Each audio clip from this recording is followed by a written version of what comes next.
John Wilkes Booth was a southern man, son of an actor in Maryland, bound for fortune on a gaslit stage. What I know about John Wilkes, I don't know much about him. All I know is he shot President Lincoln in the Ford Theater. I hear that he was mentally disturbed in some way, but then again, he was also an actor, so those two things sort of go together, from what I understand.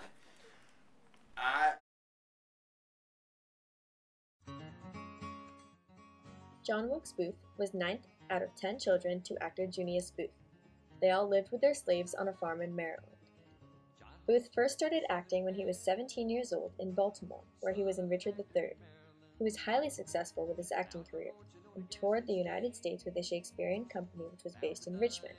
Oh yes, John Wilkes Booth. I remember he was quite the ladies' man. I know that he was a firm believer in a Southern principle, and so his actions must have had that principle behind them, however misconstrued that way.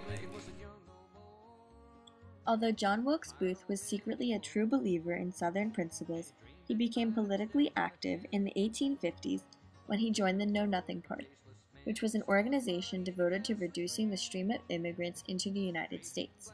He supported the institution of slavery, and in 1859 he joined the Virginia Company, which helped with the capture of John Brown after his raid at Harper's Ferry.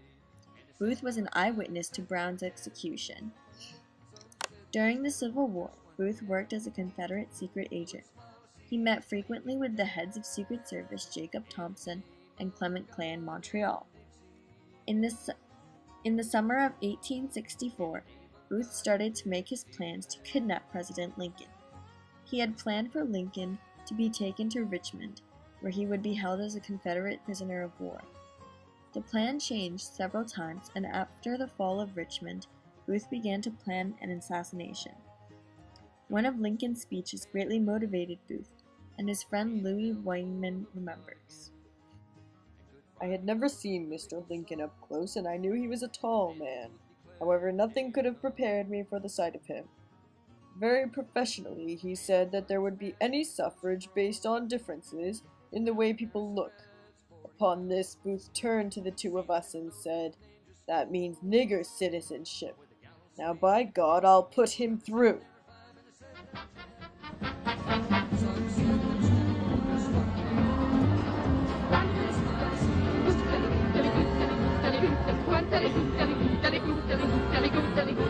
We gotta get going, where we going, what are we gonna do?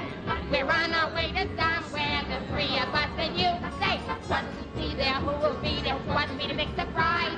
There's Army Caballero, we're dark and savage.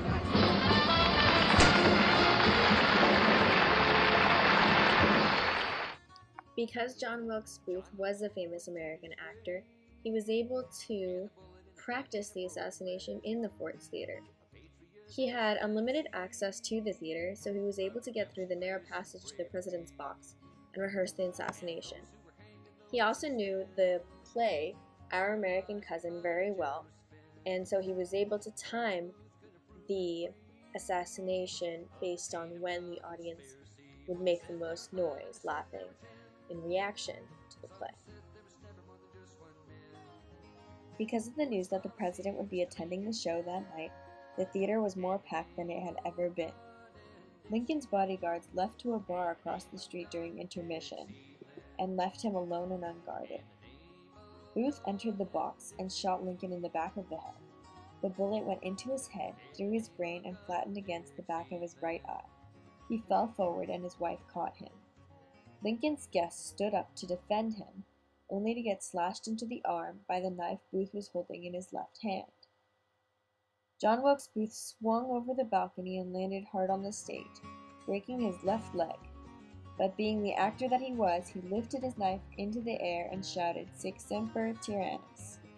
With the adrenaline of assassination running through his body, he limped towards the stage door and galloped away.